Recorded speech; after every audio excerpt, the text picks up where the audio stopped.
Hi, and welcome to Talk Tuesday, March 14th, 2017.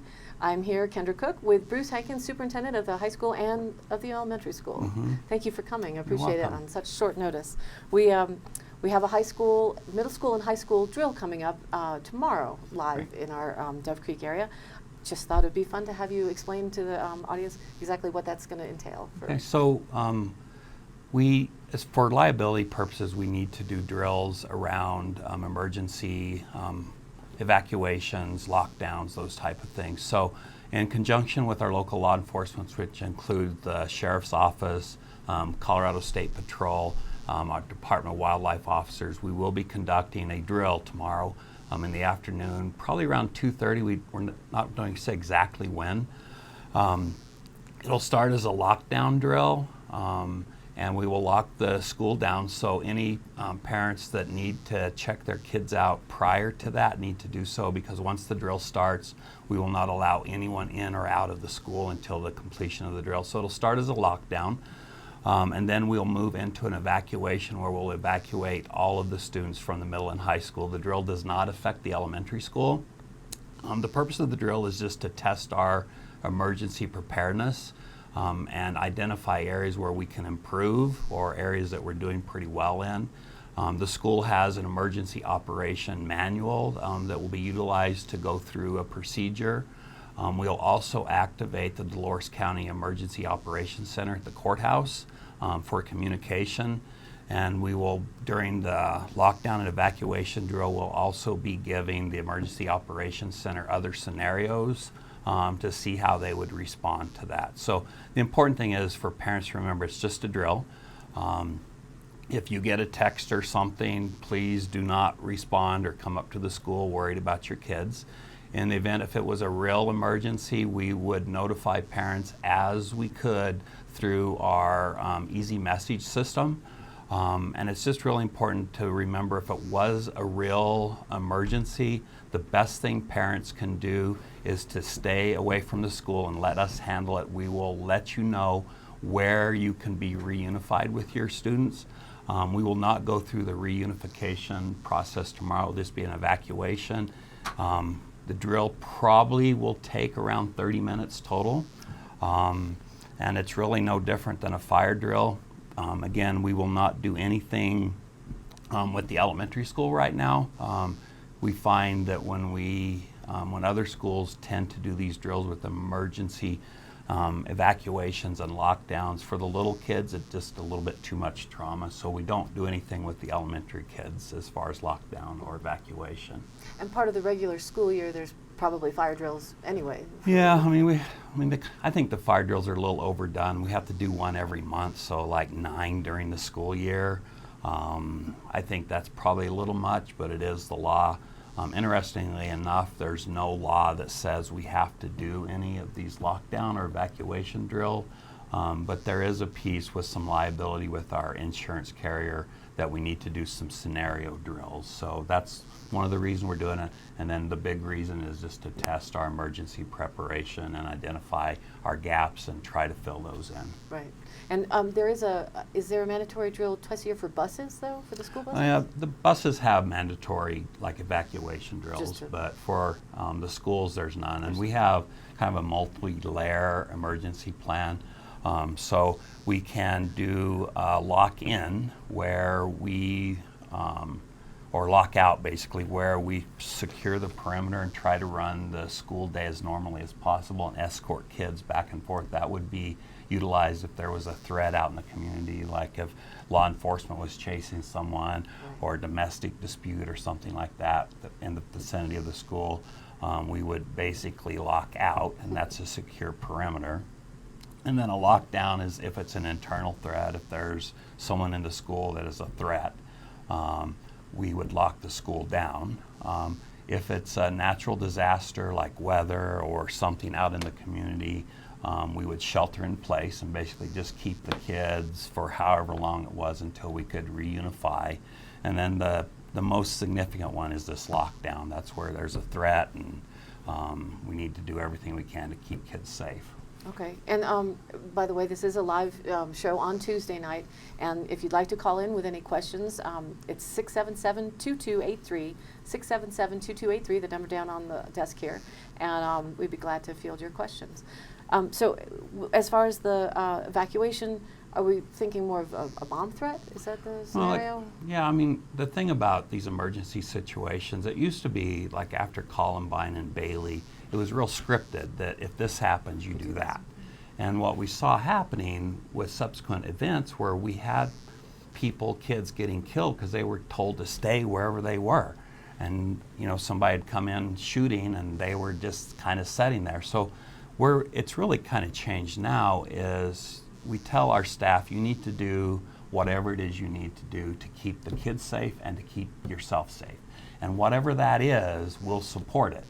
And the hard thing about these is just keeping track and being accountable for the kids.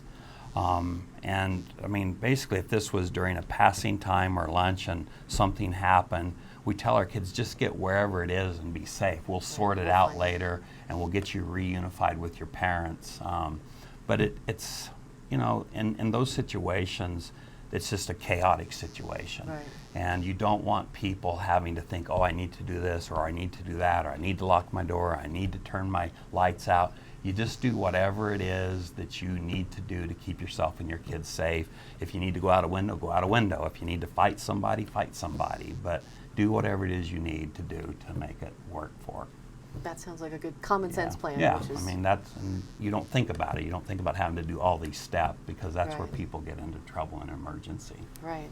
Well, that'll be great. I'm looking forward to it running smooth tomorrow. Yeah. Well, Nice day for it too. Yeah, That's hopefully. good. And I mean, if it doesn't run smooth, that's okay too, because you learn whether it runs smooth or not. And again, the purpose is to really test our preparedness out and then make changes that we need to make. Right. So what other things are, again, the numbers down on the desk, 677-2283. What other sort of programs? Suicide prevention was one thing that happened in the whole area, Dolores and Cortez last fall. Yeah, we've been really active. I've been involved in other districts when kids committed suicides, and I mean, I can't think of anything more traumatic for a community or a school community than a kid committing suicide. What we know about suicides is there are usually indicators, and with kids, they usually talk to someone about it. So part of where we really try to focus on suicide prevention is, number one, knowing our kids really well. We work really closely with social services and the sheriff's office, so if there's something going on in the family, we usually have some sense that it's going on and we can support the kid. The biggest thing we look for is changes in behaviors. If we have a kid who's really outgoing and kind of into everything, and then all of a sudden they start pulling back and maybe some signs of depression, then we intervene. And not only with the kid, but being part of the school is this community and the adult piece too. Right. So, we try to do everything we can, and unfortunately, it's just like this drill. You hope for the best, you prepare for the worst, and hope that you never have to do it. And the same thing with the suicide. It's something we don't ever want to see in our community, and we're pretty active trying to keep it at bay. Well, and in that regard, keeping kids busy and fully active, involved in the school and in other activities, what sort of things are going on in Yeah, that? so at the elementary school, we have some really cool stuff. So, we try to do this balance where we've got to have the basic skills. So reading, writing, math, those we really need to focus on. But probably equally important in my view is how kids are able to apply that. So for years, we've taught these units, and you do unit 1 and you take a test, you do unit 2 and you take a test, you do unit 3 and you do some worksheets and you take a test, and you might get a book report or a science fair project in there, but there's really no tie. So at the elementary school, what we've tried to do in the morning, we focus on the basics, and then in the afternoon we have 2 programs, and they both have the same acronym, PBL. One is place-based education or place-based learning, and the other one is project-based learning. So place-based learning focuses on the area that we're at and implements the Colorado academic standards based on our surrounding area in the 4 corners. And I mean, we live in an incredible educational opportunity here. Whether you look at Mesa Verde or the geology or just the history, it's really an incredible place to have a school. We work with the Discovery Center in Monticello through the Plateau program, where we trains teachers in lessons like outdoor education and how to implement Colorado Academic Standards using those modules. So that's the place-based. The project-based is really, we want kids to take all of the skills that they learn, not just today or not just tomorrow, but all the skills that they've learned cumulatively through their school and be able to apply it to some type of project that interests them. We have a class at the elementary called STREAM, which most people are familiar with STEM, which is science, technology, engineering, and math. Being a small school, we've added an A and an R to it. So the A are how do we integrate arts, because we can't afford an art teacher or a music teacher. And then the R is kind of a multiple meaning. Most people think reading, but I also put writing in there, even though it's not an R kind of, but it is. And then research, because in today's world, kids need to be able to sort through enormous amounts of information and be able to pick out what is important. Gina Rao teaches that class, and then STEM is really integrated into all of the project and place-based. So really all the teachers are dabbling in it at some level or the other, some more, some less. We also end our day with something we call interest stream, where different adults have an interest and they teach kids. It's everything from anything. We had hunting, we had survival, we've had cooking, we've had hand weaving, games, spelling bee. So just those activities, it doesn't matter what it is, and that's kind of the cool thing with the stream concept is we can take anything and integrate it into that class. So, you know, the one thing I would say about the elementary school is there's a bunch of happy kids there, and when you have happy, engaged kids, you have kids that are learning. The other thing, and this is district-wide, we have a social emotional programming, and you know, people used to call it bully proofing, and the research is really clear. Bully proofing does not stop bullying. But what Discovery does is it teaches kids how to communicate effectively, how to resolve conflict, how to problem solve, those skills that as adults you have to be successful. So that's implemented district-wide. It looks a little different at the elementary than it does at the high school. So that's kind of like the elementary in a nutshell. The high school, middle school has really kind of spread their wings this year. I've pushed for the last few years to really look at our secondary education in a different way, being so small. We are very limited in the courses that we can offer because we don't have the staff to offer it, or if we have the staff, they might not have the training to offer those programs. So what we've really tried to do is to reach out in other organizations to increase our course offerings through blended learning, which can look anything from college classes to high school classes that we can't offer that can be offered through technology. We're working with several organizations to bring those classes in. Technology meaning through the internet? Yeah, I mean, there's lots of different ways. You know, it really, I mean, we've spent a lot of money on hardware and software, but really now we're to the point that any class that a kid wants to take either at the high school level or college level, they have access to. That's great. And it's pretty cool because what you see is kids really driving their own education. Instead of us saying you got to sit through these classes, what happens now is starting in 6th grade, kids develop, the plan is called ICAP, it's the individual career plan, and they start looking at some career exploration. And then by the time they get juniors or seniors, they're really honing in on what career they want. And then our job is to structure classes around that career. So, or college. So the two focuses is college or career readiness. And we need to prepare kids really for both because we know that a lot of kids that start college don't ever finish. Right. And if we don't prepare them for a career, then they quit college and then they don't have anything to do. Or those kids that do go to college, you know, we're trying to give them skills that they don't have to like flip burgers while they're at college. They can have a certificate like an EMT or a CNA or cosmetology or auto mechanics or those type of things that kids can, make a living while they go to college, or if they choose not to go to college, they can walk out of high school with some skills to get a job. Started. And really the reality right now is that our high school graduates, if they're really focused starting their freshman year, can walk across the stage and have their high school diploma and their associate's degree or career certifications in whatever they want. And I look at the internet in small rural areas as the great equalizer because it gives our kids the same access to stuff that kids have in Denver. Where we really struggle is our proximity to a brick and mortar college. We have Southwest Community College in Mancos, but what we see there is our kids literally have to give up kind of their high school experience to go there because it's either all morning or all afternoon or all day, and then they miss out on like homecoming stuff and these activities. So we have a lot of kids that aren't willing to do that. So what it pushes us to do is how do we bring those things to our school? And that's what we're trying to do. The high school and middle school just started a whole different approach to parent-teacher conferences, where before the parent would come in and the teacher would say, oh, your kid is doing good and here's their grades and, I love your kid, da, da, da, da, and everybody walks away going, oh, we feel good, but there was no meaningful conversation.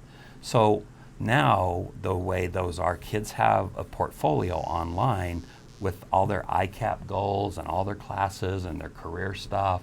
So now the student sits there and leads the parent and the teacher in a conversation about what their educational program looks like and what they want to do and what classes they want to take and what resources they're going to need to get there. So we just started that. This is the first round of parent-teacher conference. The feedback has been really good from some parents. So we'll continue down that path. But it's all pretty exciting. That's all good news. The bad news with everybody at this point is this budget. All these things cost money, and the state education funding, I think we're 47th or 48th in the nation right now in Colorado per pupil spending, which makes it hard, and we're looking at another round of cuts this year, and it makes us get, I guess, more efficient and look at different options to offer courses that we can't offer because we can't afford to hire somebody. Well, and if anybody has a question, it's 677-2283. I think that's very exciting, though, to be able to bring any opportunity. Right. And just, I know I've heard some feedback about people who've been in the STREAM STEM program, very excited about the participation and going up to Denver for some projects and just kind of inspiring of things that perhaps you didn't have exposure exactly in our neck of the woods, that robotics and that sort of thing. Yeah. And we're also really part great. of a grant through the Colorado Education Initiative, and they have, 10 or 11 different initiatives, and they fit what we're trying to do really well. And we've been a partner with them for several years now. We were just re-upped basically on a new grant. I think it's $3 million over the next 5 years through the BOCES, which are now it's 8 districts in Southwest Colorado. And STEM is one of their initiatives, social emotional learning is, healthy schools, active lifestyles is one of their initiatives. We also are part of 2 different grants. One is Take 10, and that is about getting kids more active, physically active. So one of the really cool things we have is this 100-mile club where kids in the morning walk or run, and then they get rewards after 25 miles, 50 miles, 75 miles, and 100 miles. And the kids and the teachers are really taking off on that. We also got a grant through San Juan Basin Health for PE equipment, which was kind of just dumped in our lap, but it was great. We received about $20,000 worth of playground equipment, and it's not like permanent stuff, but it's like balls and jump ropes and frisbees. We just purchased a couple of storage sheds to be able to keep that in. So the kids are real excited to have that kind of playground stuff. The other part of the Take 10 that is just really cool to see is within the classroom they have movement breaks. So every hour for a few minutes, or some teachers do it more for the little guys, they either put up like a dance video or some music, or they have different activities. There's some random ones they can pull. So you walk around and like they'll be teaching, and all of a sudden it's time for a Get up movement and- break, and they get up and move. The other thing we're doing at the elementary that's kind of cool is some alternative seating, because it's hard for those little guys to sit all day. That It's long. hard for adults to sit all day. So we have some of the bouncy balls that they can sit on and move around. We have some different things that you can put in the chair that they can move around on. A couple of teachers, during the lesson will actually move the desk out, and kids can sit on the floor if they want. There's places that kids can go work, independently, quietly in the room. So, in most classes, if you walk into the elementary, you're not going to see kids sitting in rows, Yeah. being really quiet and can't move and can't really engage in their learning. So, I'm pretty excited about the stuff that's going on at the school. It's different, and everything we do is research-based, but it's different. And, there are people that really like that traditional thing, and, it might not fit them or their kid, and that's okay, but we just don't randomly do stuff. I mean, the stuff we do is really researched, and there's other schools doing it and showing really good promise. So, and it's a different world for kids than it was when you and I were in school, right? Absolutely. So, the trouble with public education is we've always been slow to adapt. Yes. In business, it takes like a year to implement something new. And there's a saying in public education that A by the time decade. you implement something new, it's old, and you're coming back to what it was 10 years ago. Well, yes. So, Kids and technology are married at this yeah, point, so need to lead. I'm pretty happy with what we're doing, and have a great school board. We do have there's 2 vacancies on the school board in District C, which is the west part of Duff Creek, and we interviewed for that last month, and there's a meeting Thursday night that the board will appoint that. We have our District D that's been open for a long time. That's kind of the eastern side of Duff Creek out towards Cajon. We've talked to a lot of different people and no takers, and I get it that the school board's not the place that you go Glamorous to job. get warm and fuzzies. But it's an important position. So if any of your listeners want to serve on the school board, you can contact Stacy at the elementary and find out where those districts are. That sounds great. Well, we really appreciate you coming in. No problem. And hope to do some more informational exchanges with the students and keep up to date as we head into the spring and the graduation season All right right. around the corner, right? Right. All right, great. Well, thank you very much, Uh-huh. Bruce. That's it for today's Talk Tuesday. Thank you for tuning in, and this will be rebroadcast at 5:30 p.m. before the evening news at 6. Again, thank you for watching. I'm Kendra Cook. See you tomorrow.